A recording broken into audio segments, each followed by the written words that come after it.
This year marks the 20th anniversary both of China's accession to the World Trade Organization and the Boao Forum for Asia.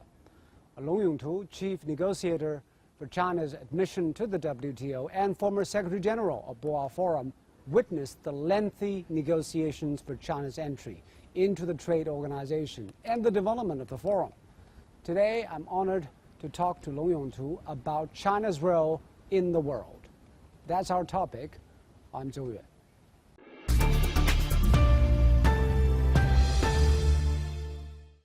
I'd like to ask you first question is Boao Forum, Mr. Long. The Boao Forum aims to promote regional integration and bringing Asia closer. 20 years on, do you think Asians have become closer? As a matter of fact, Asian is a continent so diversified and in many ways. So it's a very tough job to talk about the economic integration of this great continent. It's a continent. However, I do believe that some progress is made in the past few years. And especially after APEC has done very little about the integration, because APEC become a kind of a great gathering of the leaders, and I have been in APEC for many years. I know that there were very little substantive discussions about economic integrations. However, I do believe that when President Obama came to power, he made a very important initiative to get into a kind of a trade agreement, which now we call TPP.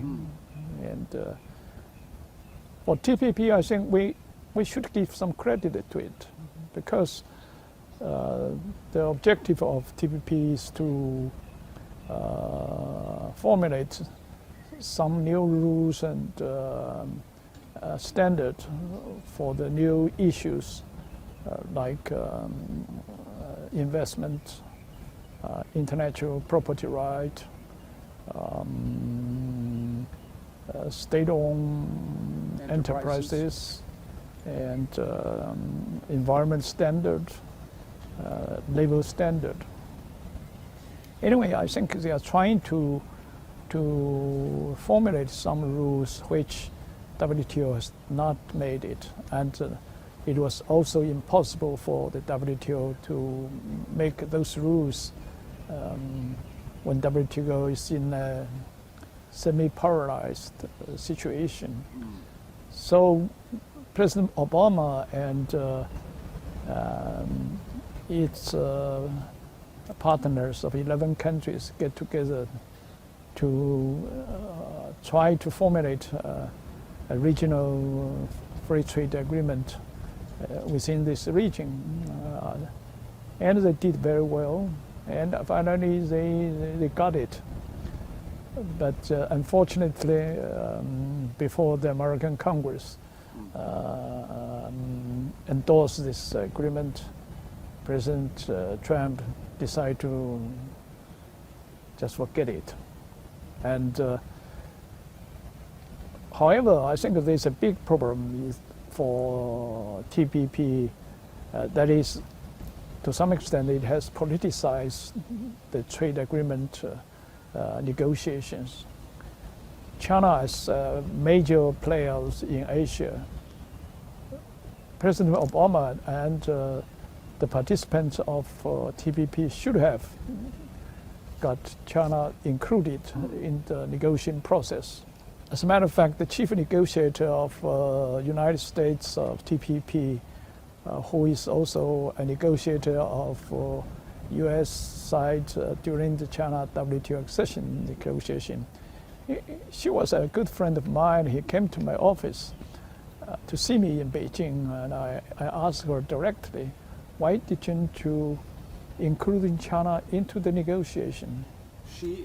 She said China is too big and too tough, and if we got China into the negotiation of TPP in the first stage, we never got it. I said, you may make the wrong estimate of the situation.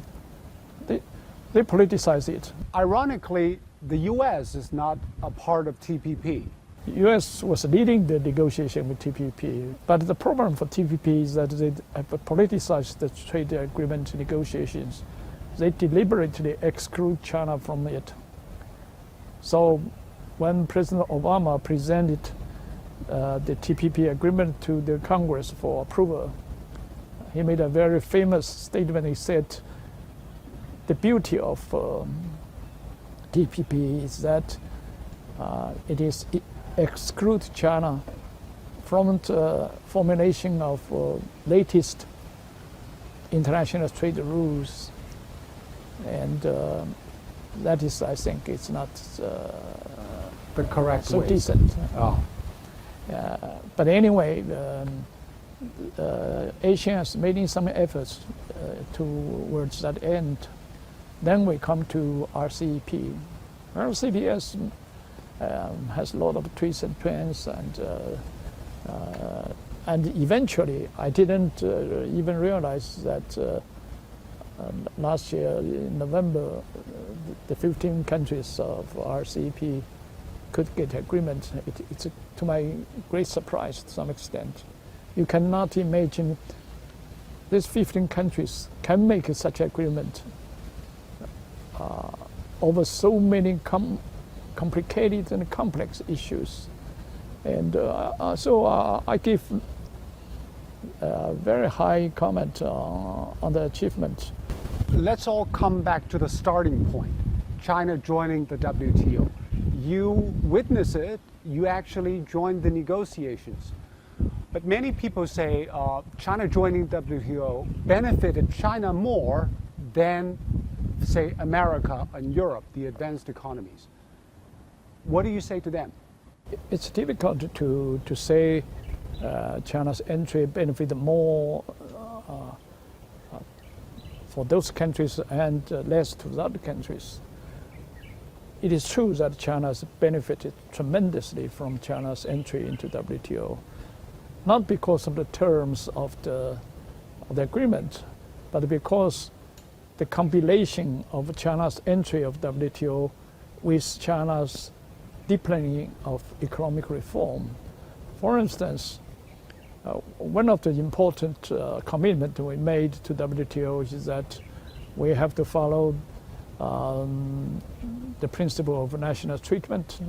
So we have to grant a trading right, the right of import and export to all the enterprises. And as you know, before China's accession to WTO, there are only about 100 Chinese state-owned trading companies which had the right to trade, to import and export.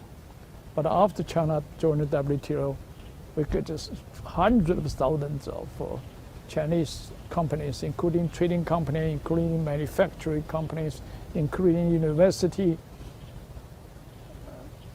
to trade with the foreign countries. So there's a great liberalization of the trading right in China. And just imagine if before China's entry of WTO, you have only about 100 companies doing business of import and export. After China's entry of WTO, you have, say, 300,000, 1 million companies join the right and that's to trade. Why some Western critics saying you have grown rich because growing trading with the rest of the world. But the Western countries benefit less from trading with China because you sell more to us than we sell to you. Whether you sell more or you buy more, it is not a matter of enforcement. It's decided by the market rules. If the things are cheap and also with good quality, why you don't buy it? And so I think you cannot blame China. China and other countries practice trade and the same rules and regulations of WTO. If China sell more, it is not China's fault. It is because China's manufacturers are more competitive than you. You cannot blame others because you are not competitive. This is not a problem. And what you should do is we should work hard. That is why when I, as a vice minister, I went to Europe. The European government always tell me, why your goods are so cheap? We cannot compare with you. I said, you have to work hard. When we Chinese workers work day and night, 8 hours a day, 6 days a week, you will enjoy sunshine in the beach. And that's not the reason to blame China. You have to work harder. That's your problem. But they were saying, well, that China has not fully committed as it promised. For example, in terms of labor requirements, environmental standards, and also state-owned enterprises reform. Those people are saying the commitments we made 20 years ago were not fulfilled. No. So you never read China's agreement of WTO accession. There was no articles concerning state-owned enterprises. There's no provisions on labor standards, on environmental standards. It was not in the agreement. So it is not a matter whether China has complied to this commitment, because in the first place they are not it's not in our agreement with WTO. So you think those early commitments need to be upgraded because China has grown bigger and the world has changed? Now TPP has provisions for state-owned enterprises, labor standard, environment standard. So if China wants to join TPP and China make commitments on those issues, then of course China has to improve themselves in those areas. But I'm sorry to tell you that there was no such provisions in China's WTO accession agreement at that time. And that says a lot about WTO itself. The WTO mechanism is questionable by many people's standards, especially when considering that the U.S. is blocking the judges of the appealing court. So where do you think WTO reform should be headed? Of course, we still think that China WTO should play a central role in the world trading system, because you have to have someone to have a final say. Its rules, its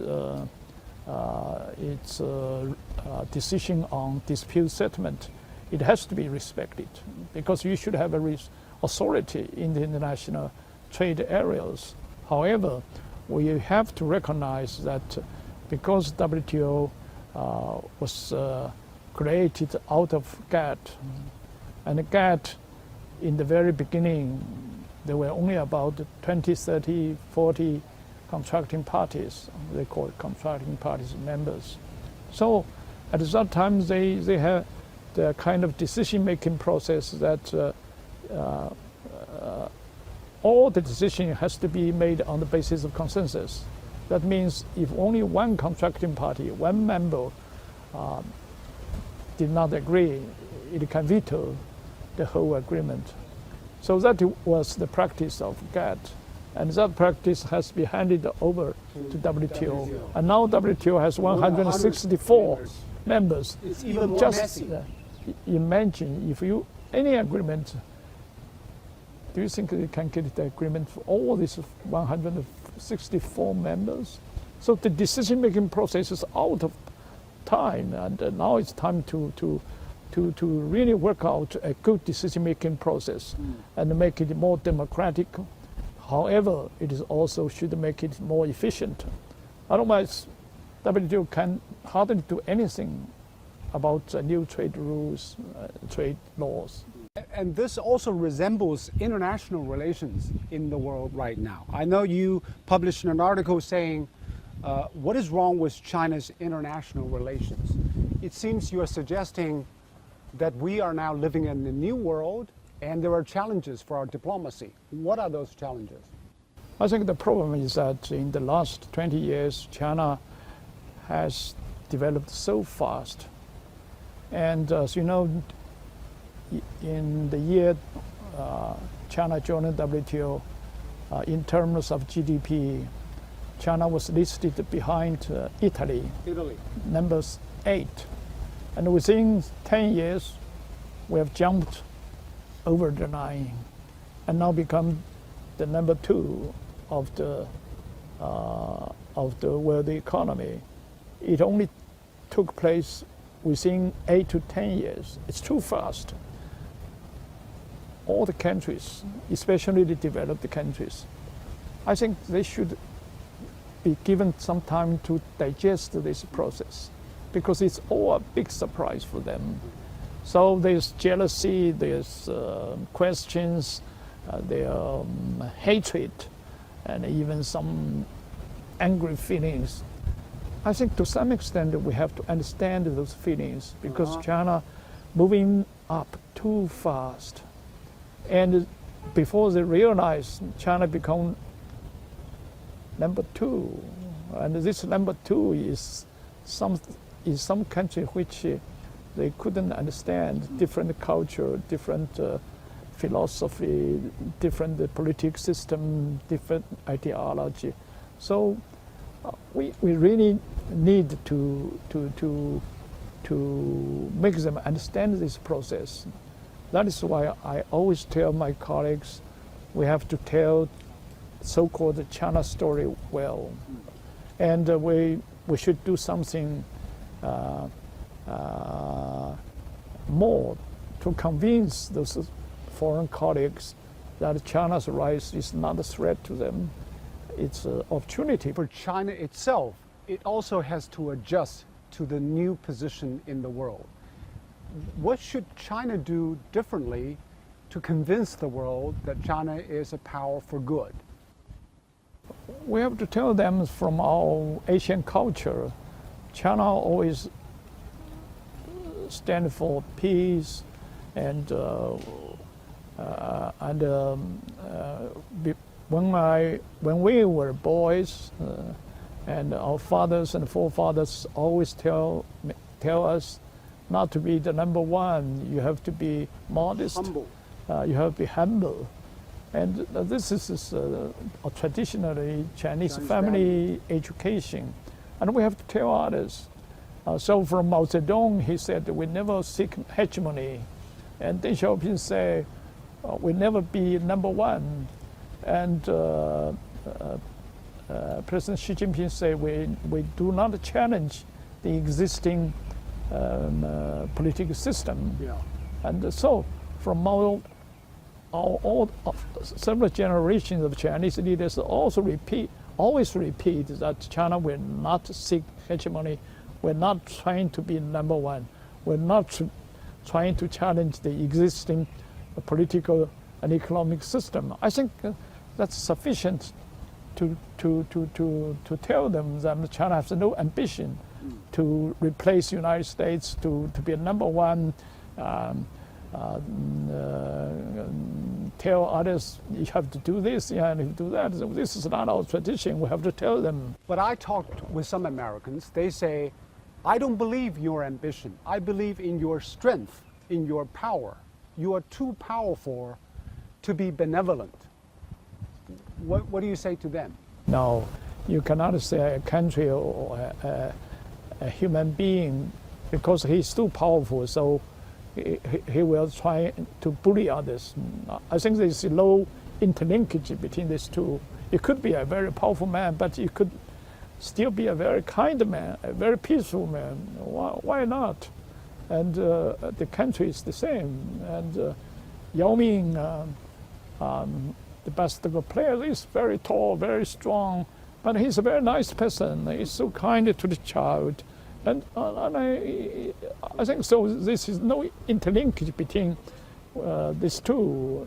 So we have to tell them. But maybe sometimes we did not do very well to tell this story to our friends in the foreign countries. U.S.-China relations. The joint statement on climate crises between John Kerry and his Chinese counterpart. Some say this might be a breakthrough for the strained relations between China and the U.S. Some others worry that it will not spill over to other areas. What is your estimate? I think anyway it's a very good news for China-U.S. relationship. That means that as long as we both sides work hard, respect each other, we can have very concrete, good agreement. And but the important thing is that you have a good understanding of each other. When I negotiate with my U.S. counterpart, I always tell them, they also tell me that sometimes we had a difference on certain issues, not because we have substantive difference on these issues, but because we have a lot of misunderstanding and misconception on these issues. That means understanding is so important. Communication is so important. Yeah. I think China-U.S. for some time has lacked good communication. It's a lot of suspicious on the other side. Especially China is changing so fast from a weak nation to a comparatively strong nations. They have conspicuous. They have suspicious on this very growing country, and it is understandable. But they should not think China as a vicious country. Once become very strong, they will do a lot of bad things. I think that's not a logic to do that. That is why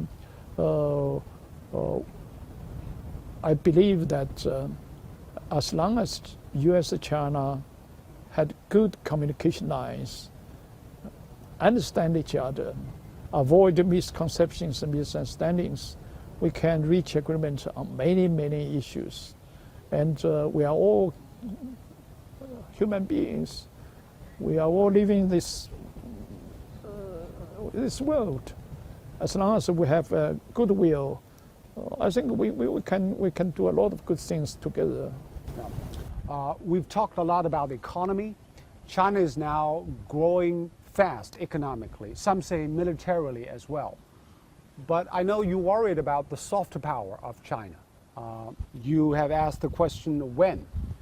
When will global elites send their children to study in China?